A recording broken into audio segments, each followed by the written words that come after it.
Magsisimula ang ating kwento sa isang dambuhalang pagsabog ng liwanag na lalamon sa buong Dragon Nest. Sa gitna ng liwanag, makikita natin ang lolo nyo na si Colondoro na malungkot na nakatitig sa litrato ng kanyang mag-ina. Dito natin makikita na siya na lang pala ang tanging natitira sa kanilang lahat, isang last man standing. Habang sa kabilang dako naman, sa ilalim na bahagi ay makikita nating wawasak na ang reactor. Dito ay mapapansin si Efer na hirap dahil ang mga life force na dumidikit sa kanya ay unti-unti nang tumutunaw sa kanyang balat. Agad namang rumesponde si Artes at binutis ang pader para makasaklolo. Ramdam niya na anumang oras ay bibigay na ang reactor kaya kailangan niyang makakuha ng extra na oras.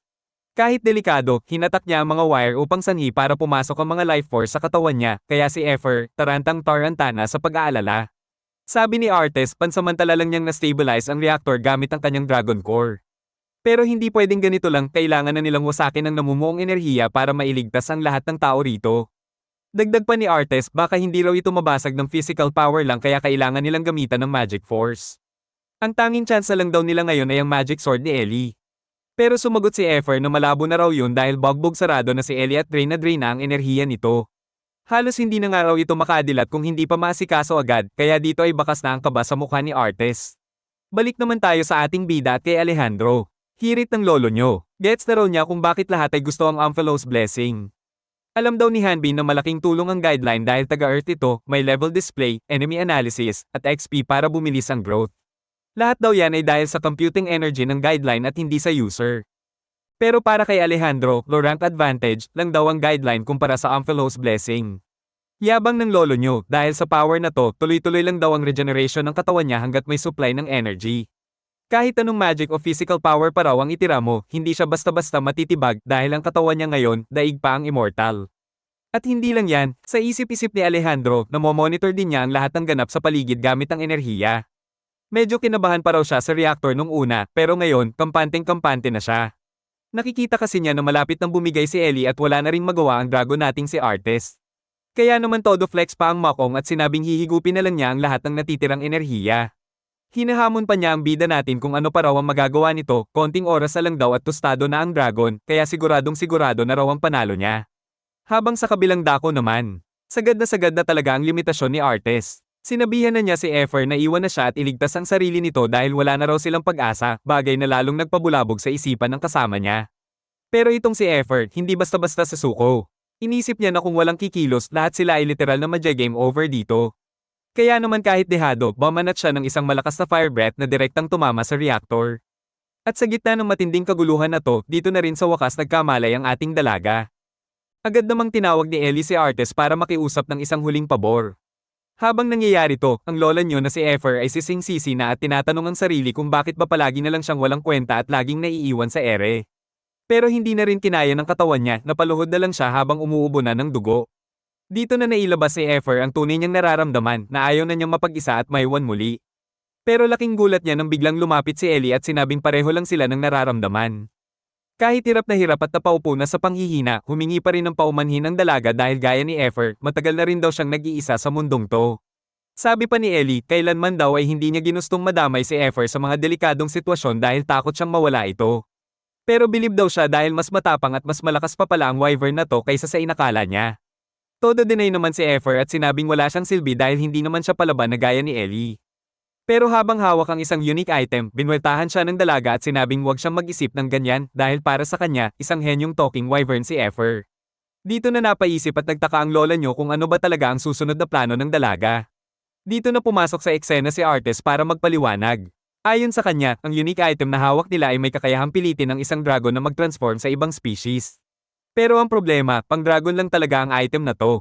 Kahit pa sabihing espesyal at matalinong wyvern si Efer, wala pang record sa kasaysayan na may wyvern na nagawang maging tao, masyadong delikado at pwedeng ikamate ang experiment na to.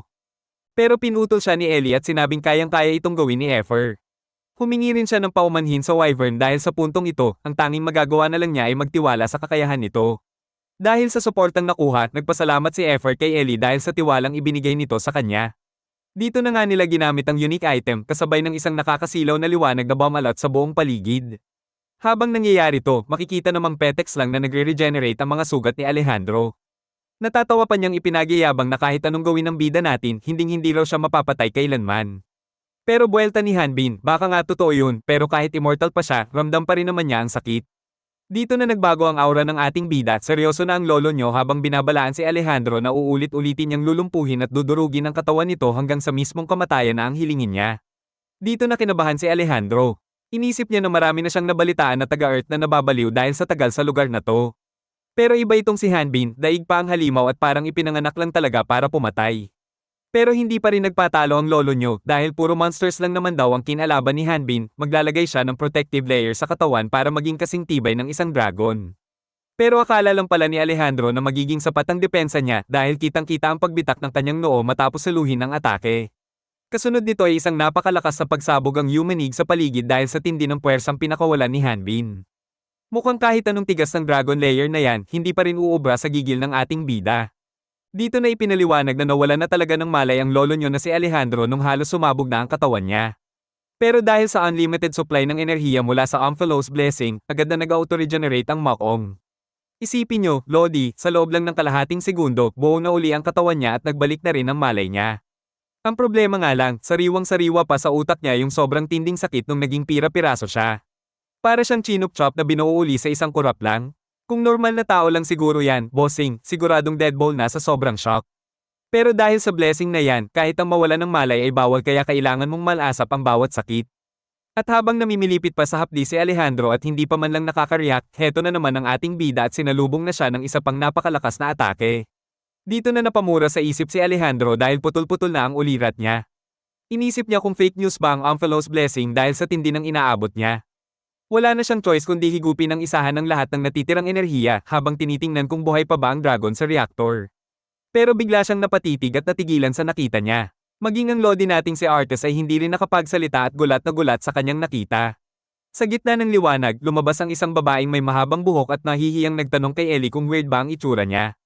Agad siyang sinagot ni Ellie na hinding-hindi dahil siguradong sigurado na raw na kapatid niya ito. Dito na opisyal na ipinakilala ang human form ni Effer, isang napakagandang magic swordswoman na nasa level 5. Iba talaga kapag may glow up, di ba bossing? Habang nasa human form, kinukumbinsi ni Effer ang sarili niya na kayang-kaya niyang maglakad. Matagal na rin naman daw siyang nagmamasid sa mga tao, kaya kailangan lang niyang tandaan ang indayog at kung paano nila binabalanse ang bigat ng katawan nila. Pero bigla siyang napaisip, ano nga ba ang unang dapat igalaw kung braso ba, pero naalala niyang may mga tao naman siyang nakitang naglalakad kahit hindi gumagalaw ang mga kamay, para mga model lang sa catwalk, Lodi. Inisip din niya na madali lang palang matamba ang mga tao dahil wala silang buntot o maayos na sentro ng balanse. Pero sa halip na matakot, na-gets niya ang teknik, kailangan lang niyang hayaang tumagilid ng bahagya ang katawan niya, sabay hakbang ng paa bago pa siya tuluyang sumubsob at sundan lang uli ng isa pang hakbang. At doon na nga nakuha ng lola niyo ang tamang timpla sa paglalakad. Hindi naman makapaniwala ang Lodi nating si Artes sa kanyang nasasaksihan. Alam daw niyang malakas ang kapit ni Effer pagdating sa paggamit ng force, pero ibang level daw yung nakakapaglakad na agad ito pagkatapos mag-transform. Ayon sa kanya, kahit ang mga dragon na natural na ang kaalaman sa transformation, inaabot pa ng ilang araw bago matutong humakbang.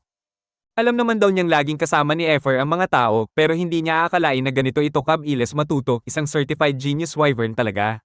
Todo cheer naman si Ellie. Pero biglang naputol ang moment at seryosong usapan nila nang makarinig sila ng isang nakakapangilabot na ingay mula sa itaas.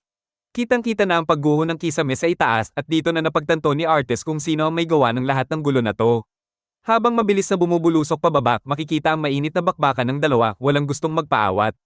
Gigil na sinabihan ni Alejandro ang ating bida na wag daw hamarang sa kanya ang isang tulad nitong halimaw. Pero hindi nagpatalo si Hanbin at binweltahan ng Mokong, sino raw ang tinatawag ditong halimaw. Bakit hindi mo na raw ito tumingin sa salamin para matauhan sa sarili niyang itsura? Dito na binalaan ni Artes ang ating bida na tingnan ng babagsakan nila kaya napalingon si Hanbin sa ibaba. Tumambad sa kanya ang umiiyak na si Effer na kamuntikan ng mapitpit ng malalaking bato. Napamura na lang ang ating bida at agad na nagbuelo para sipin palayo ang halimaw na si Alejandro. Habang tumatakbo at naiiyak sa takot si Effer sa gitna ng mga naglalakihang debris. Sa huling sandali ay mabilis na kumilos ang ating bida at swabe niyang nasagip ang dalaga. Pero deep inside, Lodi, ang tanging nasa isip lang ni Effer ay kung gaano kahirap para sa kanya ang maglakad ng ganoon kalayo, kaya naman sa sobrang frustration, bigla niyang kinagat ang ating bida. Siyempre, naguluhan ng lolo nyo at napaisip kung side effect ba to ng artificial guideline kaya nagiging bayolente itong si Effer. Sinigawan ni Artes si Effer para kumalma at doon lang nagsink sa utak ni Hanbin na ang kaharap niyang mukhang taga-bundok ay si Effer pala. Pero siyempre, hindi nagpa-under ang lola nyo at rumesbak agad. Galit niyang tinanong kung nasaan na ang mga damit at pera niya, sabay hirit na bakit daw tumatakbong halos hubad ang bida natin, mukha raw tuloy itong manyak. Habang busy sa asaran ng dalawa, napangiti na lang si Ellie sa isang tabi. Inisip niya na kahit pa kaibigan ito ni Artest, medyo kinabahan siya nung una dahil isa itong otherworlder, pero laking pasasalamat niya na mukhang mabuting tao naman pala ang ating bida. Pero biglang naputol ang asaran nila ng isang malakas na pagsabog na naman ang naganap. Dito ay makikita ang lolo nyo na si Alejandro na tila nawawala na sa katinoan habang may kung anong boses siyang pinatatahimik.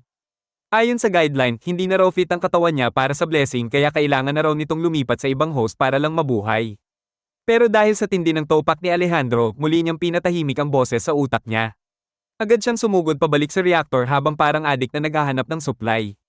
Ang tanging nasa isip na lang niya ay kailangang mahigop ang lahat ng natitirang enerhiya para hindi siya tuluyang mag-game over.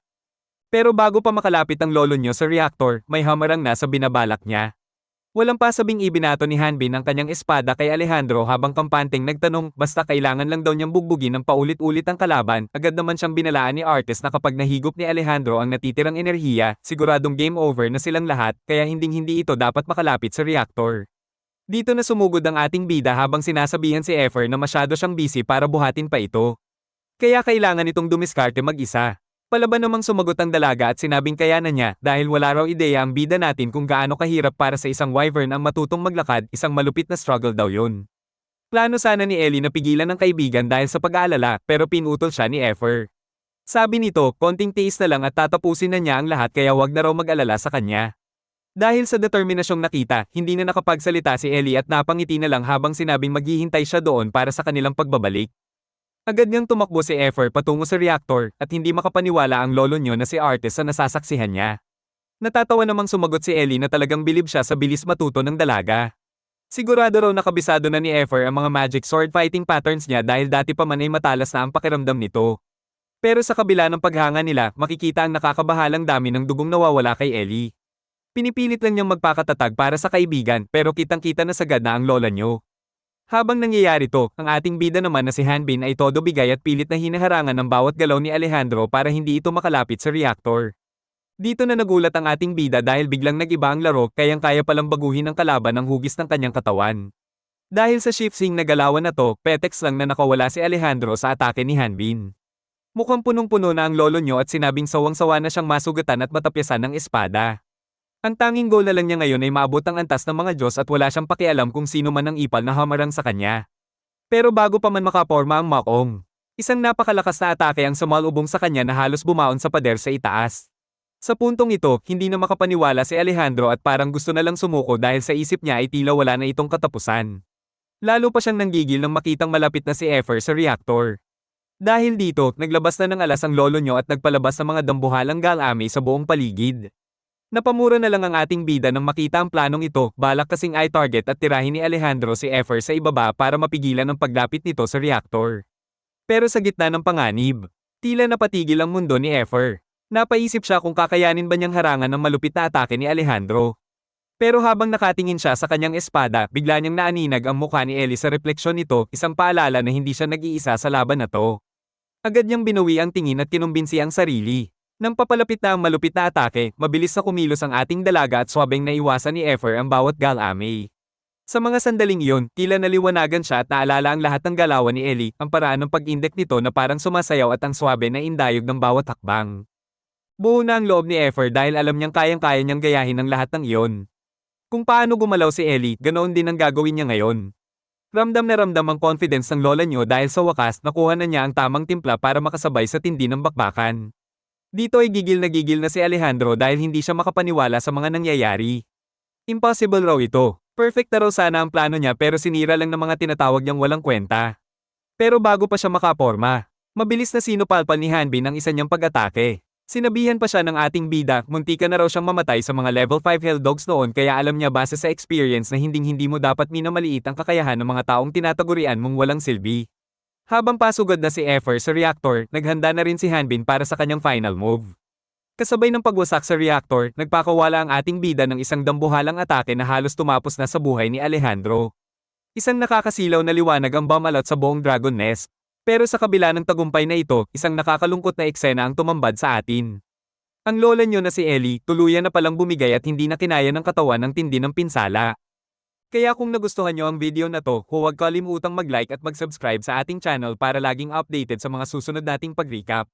Salamat, mga kabute!